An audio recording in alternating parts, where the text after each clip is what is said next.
Navy SEAL jumps into freezing rapids to save bear cub, then Mama Bear does something incredible. The September morning mist clung to the Canadian wilderness like a delicate veil, its ethereal presence broken only by the gentle sound of Sean Mitchell's boots crunching through the fallen leaves. At 58, his movements still carried the precise, measured quality instilled by years of Navy SEAL training. Though these days, he preferred the peaceful pursuit of fishing to military operations.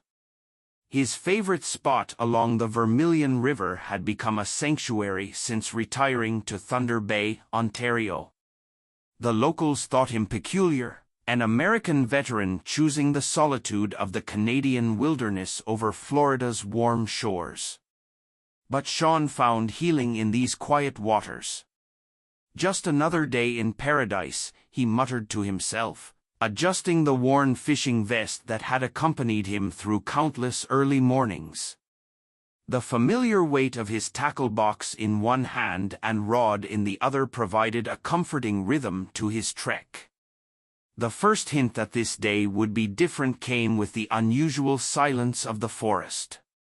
The typical morning chorus of birds was conspicuously absent, and even the persistent chickadees had fallen quiet. Sean's training kicked in automatically, his senses heightening, muscles tensing imperceptibly. He was about 50 yards from his usual fishing spot when he heard it, a low, guttural sound that stopped him in his tracks. Years of experience had taught him the various voices of the wilderness, and this one spoke of pain and desperation. Carefully setting down his gear, Sean moved toward the sound with the silent precision that had once made him an exceptional operator. As he rounded a thick stand of paper birch trees, he saw her, a massive black bear, her dark fur matted with blood on her left flank. Sean's first instinct was to retreat slowly, following the standard protocol for bear encounters, but something about the animal's behavior made him pause. The bear was looking at him with an intensity that seemed to transcend the natural wariness between predator and human.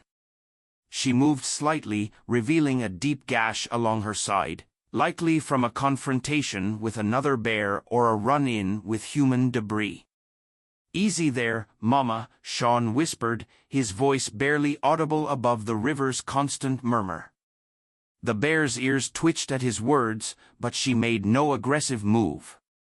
Instead, she turned her head toward the river repeatedly, then back to Sean, her actions almost deliberate.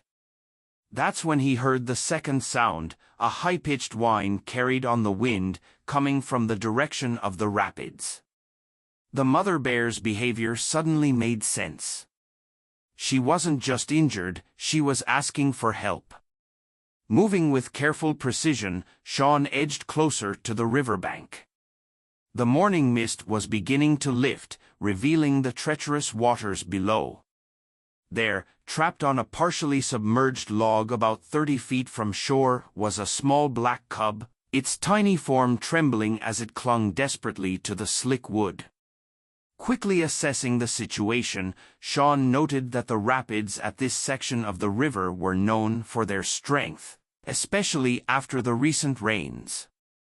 The log the cub was on had become wedged against a rock, but the rising water threatened to dislodge it at any moment. The mother bear made another sound, softer this time, almost pleading. Sean looked back at her, seeing past the fearsome exterior to the desperate parent beneath. In that moment, he was reminded of his own daughter, now grown with children of her own, and how he would have moved heaven and earth to protect her.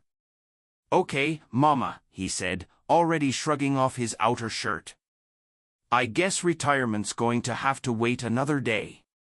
The bear watched him intently as he quickly but methodically prepared for what he knew would be a dangerous rescue.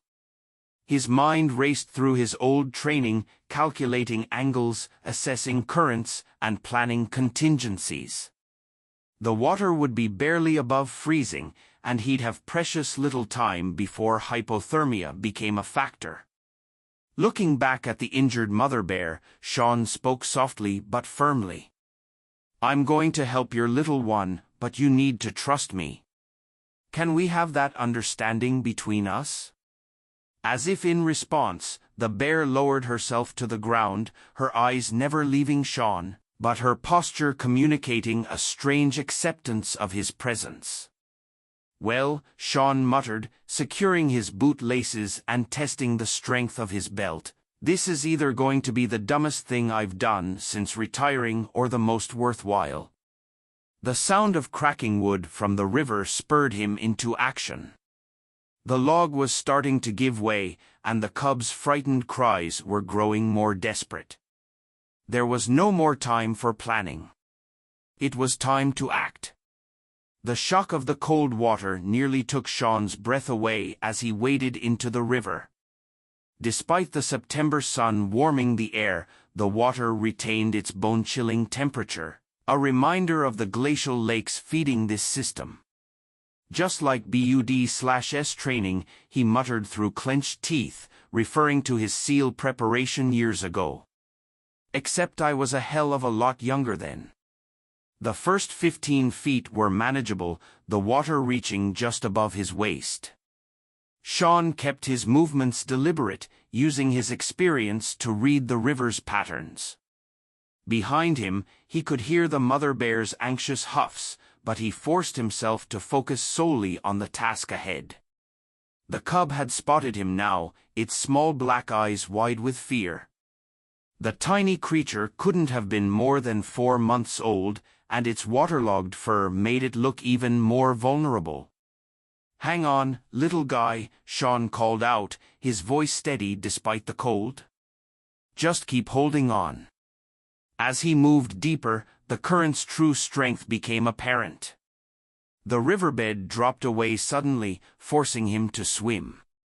The frigid water seemed to seep into his bones, and Sean knew he had perhaps 10 minutes before the cold would begin seriously affecting his coordination. The roar of the rapids grew louder as he approached the trapped log. The water here was a chaos of competing currents, creating swirling eddies that threatened to pull him under. Sean's military training kicked in full force, his muscles remembering the countless hours spent in rough waters during maritime operations. He was about 10 feet from the log when he heard the first crack. The sound carried clearly over the water's rush, and Sean's heart jumped as he saw the log shift slightly. The cub let out a terrified whimper, its tiny claws scrabbling for better purchase on the slick bark. Sean's world narrowed to that single point of focus. Everything else faded away, the cold, the mother bear's anxious pacing on shore, even his own labored breathing. "Stay calm," he called to the cub, though he knew the animal couldn't understand his words. The tone of his voice seemed to have some effect, as the cub's frantic movements slowed slightly. Another crack echoed across the water. The log was failing faster now, the force of the current finally overwhelming its structural integrity. Sean made a quick calculation. He wouldn't have time to reach the log and figure out a careful extraction. This would have to be a direct approach. Drawing on reserves of strength he hadn't accessed since his active duty days, Sean powered through the current, closing the distance to the log. The water fought him every inch of the way, trying to sweep his feet out from under him and attempting to pull him downstream. Just as he reached the log, it gave way completely. The cub's terrified squeal pierced the air as the wood shifted violently. Without thinking, Sean lunged forward, his arms wrapping around the small body just as the log broke apart. The current immediately caught them both, dragging them downstream. Sean tucked the cub against his chest, turning his body to take the brunt of any impacts with rocks. The freezing water seemed to sap his strength with every second, but he forced his legs to keep moving, fighting against the river's pull. "I've got you," he gasped, feeling the cub's rapid heartbeat against his chest. "I've got you, little one."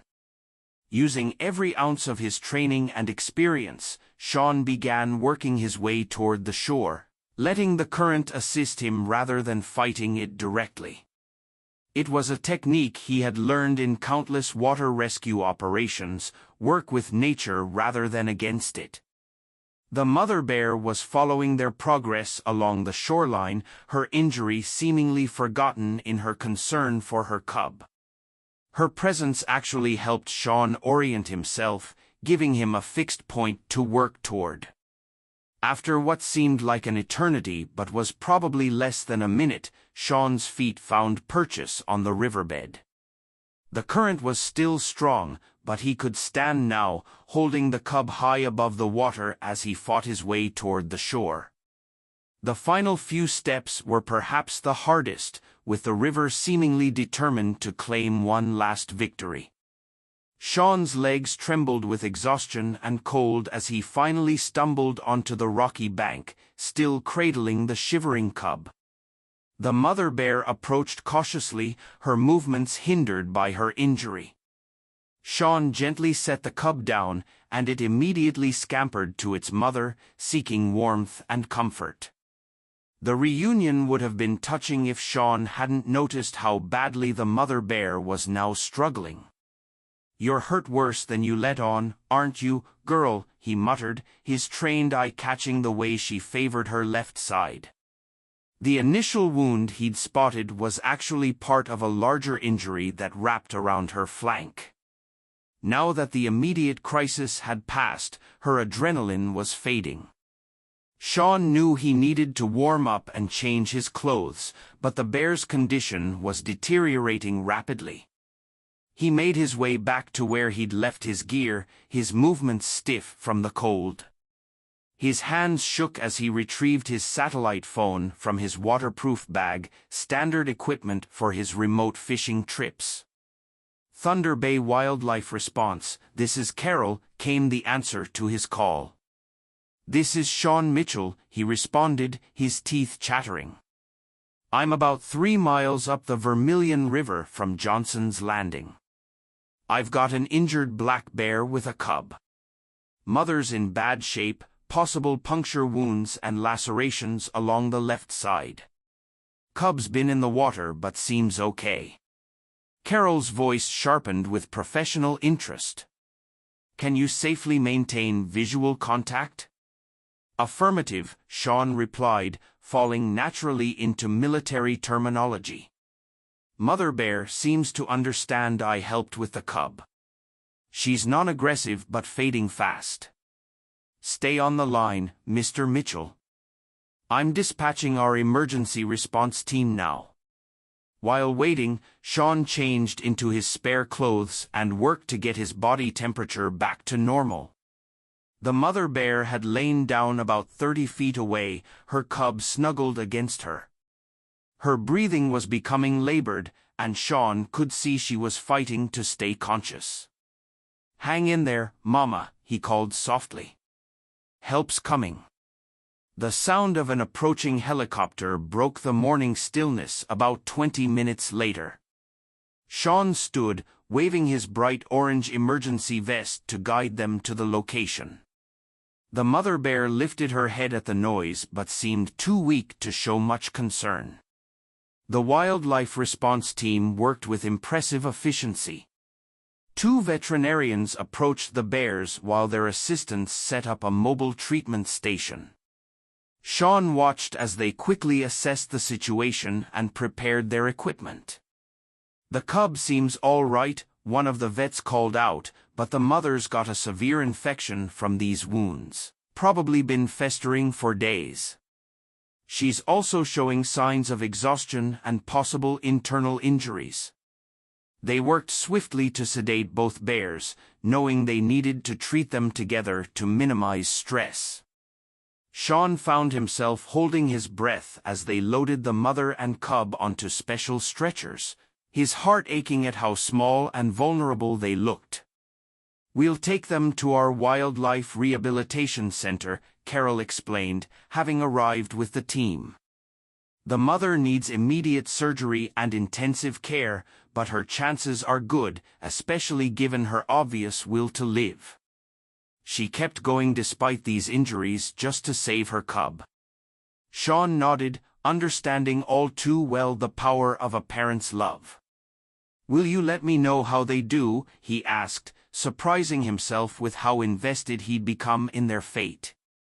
Carol smiled warmly. "Actually, Mr. Mitchell, we'd like to offer you something more than that. Given your background and what you've done here today, would you be interested in volunteering with our wildlife response team? We could use someone with your experience and courage." Over the next several weeks, Sean found himself making regular visits to the Thunder Bay Wildlife Rehabilitation Center. His fishing rod gathered dust as he devoted his time to checking on the bear's progress and increasingly helping with other rescued animals at the facility. The mother bear's surgery had been successful, though her recovery proved challenging. The wounds had indeed been infected, and she required multiple rounds of antibiotics. The veterinary team discovered that her injuries had likely come from a confrontation with a larger male bear, probably while defending her cub.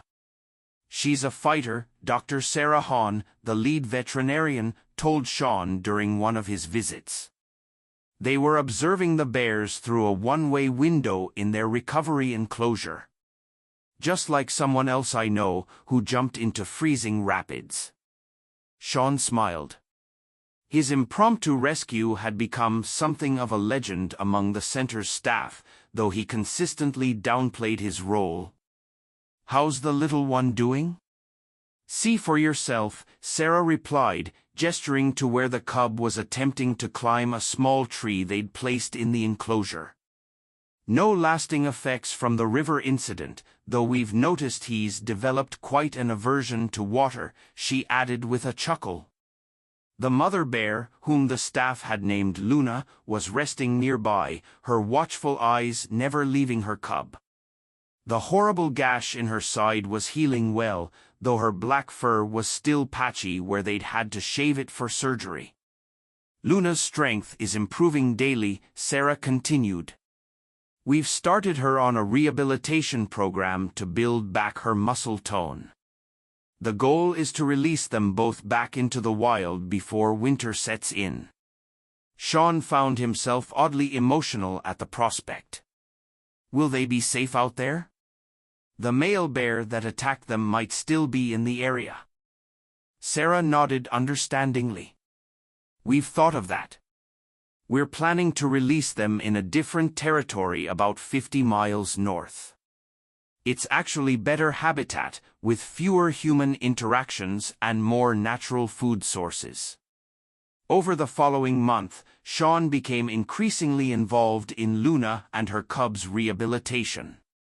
He helped design enrichment activities to prepare them for life back in the wild, drawing on his military planning experience to create challenges that would strengthen both bears physically and mentally. The cub, now named River, a name Sean had suggested with a hint of irony, grew more confident each day. His natural playfulness returned, though he maintained a healthy respect for water, preferring to drink from shallow dishes rather than the small pond in their enclosure. Luna's recovery was equally remarkable. As her strength returned, so did her natural wariness of humans. While she seemed to maintain a special awareness of Sean's presence, she gradually became more distant, exactly as the rehabilitation team had hoped. "It's actually perfect," Sarah explained during their final health assessment before release. "We want them to return to their wild instincts. The fact that Luna's becoming more defensive means she'll be better equipped to protect River when they're back in their natural habitat." The day of release arrived on a crisp October morning. Sean helped load the transport crates onto the helicopter, his heart heavy with both joy and sadness. He had been invited to accompany the release team, an honor he accepted with gratitude. As the helicopter flew north over the vast Canadian wilderness, Sean found himself reflecting on the strange turns life could take. Here he was, a retired Navy SEAL, flying over Canadian forests to release two bears he had come to care about deeply. The chosen release site was a remote clearing surrounded by dense forest, with a small stream running nearby. The helicopter landed carefully in the clearing, its rotors stirring the autumn leaves into a colorful dance. The team worked efficiently to position the transport crates, pointing them toward the forest's edge. Remember, Sarah instructed as they made final preparations, once we open the crates, we need to move back immediately. No matter what happens, we let them make their own choices. Understanding the importance of this moment, Sean helped position the crates side by side, ensuring both bears could exit together. Through the ventilation holes, he could hear Luna's deep breathing and River's excited movements. "Ready?" Sarah asked, her hand on the release mechanism of Luna's crate. Sean moved to River's crate, gripping the handle. "Ready." On Sarah's count, they simultaneously opened both crates. For a moment, nothing happened. Then, slowly, Luna emerged, her powerful form moving with the fluid grace that had returned during her rehabilitation. She paused, testing the air with her nose, her muscles tense with anticipation. River bounded out seconds later but stayed close to his mother, his previous playfulness tempered by the unfamiliar surroundings. Luna guided her cub with gentle nudges, moving cautiously toward the tree line. The release team retreated to the helicopter, but Sean remained transfixed. At the forest's edge, Luna paused and turned, her dark eyes finding Sean's. In that moment, he felt a connection that transcended the natural barriers between species, a recognition, perhaps, of the bond forged that day by the river. Then, with a final glance, Luna led River into the forest. They disappeared into the undergrowth, leaving only swaying branches as evidence of their passage. The team waited for an hour, monitoring the bears' initial exploration of their new territory through the tracking collars they had fitted them with. The signals showed them moving steadily deeper into the forest, following exactly the kind of pattern the biologists had hoped to see. As the helicopter lifted off, Sean caught a last glimpse of movement in the trees, a black shape moving confidently through the forest, a smaller form trailing close behind. His throat tightened with emotion. "They're going to be just fine," Sarah said, noticing his expression. "You gave them this chance, Sean. Without you, neither of them would have survived." The flight back was quiet, each person lost in their own thoughts. Sean found himself reflecting on the incredible sequence of events that had led to this moment. What had started as a simple fishing trip had transformed into something far more meaningful. Back at the rehabilitation center, Carol met them with news. "We've already received the first data from their tracking collars," she announced excitedly. They found a natural den site about 2 miles from the release point. It's perfect timing for them to prepare for winter. Over the following weeks, Sean threw himself into his new role as a volunteer with the Wildlife Response Team. His military experience proved invaluable in planning rescue operations, and his steady presence helped calm both injured animals and nervous team members. He kept track of Luna and River through their collar data, watching with satisfaction as they established their territory and prepared for hibernation. The reports showed them thriving in their new environment, successfully foraging and avoiding human contact. 1 year later, Sean stood at the same spot along the Vermilion River where his adventure had begun. The morning mist still clung to the water, but this time, he wasn't carrying a fishing rod. Instead, he held a tablet displaying the latest tracking data from Luna and River's collars. The past year had brought remarkable changes to his life. What started as a retirement filled with solitary fishing trips had transformed into a busy schedule of wildlife rescue operations and rehabilitation work. His expertise had helped the center develop new protocols for large animal rescues, and his story had inspired others to volunteer. The tracking data told an equally successful story. Luna and River had emerged from their first winter together in excellent condition. River, now a gangly yearling, was showing all the normal development patterns of a healthy young bear. Luna had fully recovered from her injuries, and recent footage from trail cameras showed her confidently patrolling her territory. "Penny for your thoughts?" Sarah's voice interrupted his reflections. She had joined him for this anniversary visit, carrying coffee and the breakfast sandwiches that had become a tradition during their early morning rescue operations. "Just thinking about how different everything is from a year ago," Sean replied, accepting the coffee gratefully. "I came here that morning looking for some quiet time with a fishing rod and instead found a whole new purpose." Sarah nodded in understanding. "You know, we've rescued dozens of animals since then, but I've never seen anything quite like that day with Luna and River. It was like she knew she could trust you." "Sometimes I wonder if she really did understand," Sean mused. "There was something in her eyes that day, a connection I can't quite explain." They sat in comfortable silence, watching the river flow past. The morning light strengthened, burning away the mist and revealing the autumn colors in their full glory. A family of otters played in the calmer waters downstream, and overhead, a bald eagle soared on the thermal currents. Sean's tablet beeped, indicating a new update from the tracking collars. He checked the display and smiled. "They're on the move," he said. "Heading to the berry patches we spotted last week.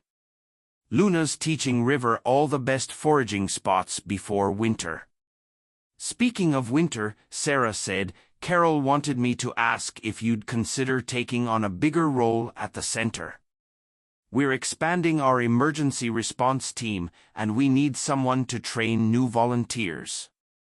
Someone with experience, patience, and a proven track record of jumping into freezing rivers to save bear cubs." Sean laughed, but his eyes were thoughtful. "You know, a year ago I would have said no. I thought I was done with training and teaching." He gestured to the river and the surrounding wilderness. "But now, this place, these animals, they've given me something I didn't even know I was missing." As if to emphasize his words, a black bear appeared briefly on the opposite bank, pausing to drink from the river before disappearing into the forest. It wasn't Luna, they were many miles from her new territory, but the sight still made Sean's heart skip a beat. "I'll do it," he said finally, "on one condition." "What's that?" "We make sure every new volunteer learns to swim first." Sarah laughed, the sound echoing across the water. "Deal? Though I doubt many of them will need to make such a dramatic rescue on their first day." Sean smiled, remembering the fear, determination, and ultimate triumph of that September morning. "You never know," he said. "Sometimes the most extraordinary moments come when you least expect them. That's what I love about this work. Every day brings new challenges, new opportunities to make a difference." As winter approached once again, Sean stood before his first class of volunteer trainees at the Thunder Bay Wildlife Rehabilitation Center. The room was filled with eager faces, young and old, from various backgrounds, but all united by their desire to help wildlife.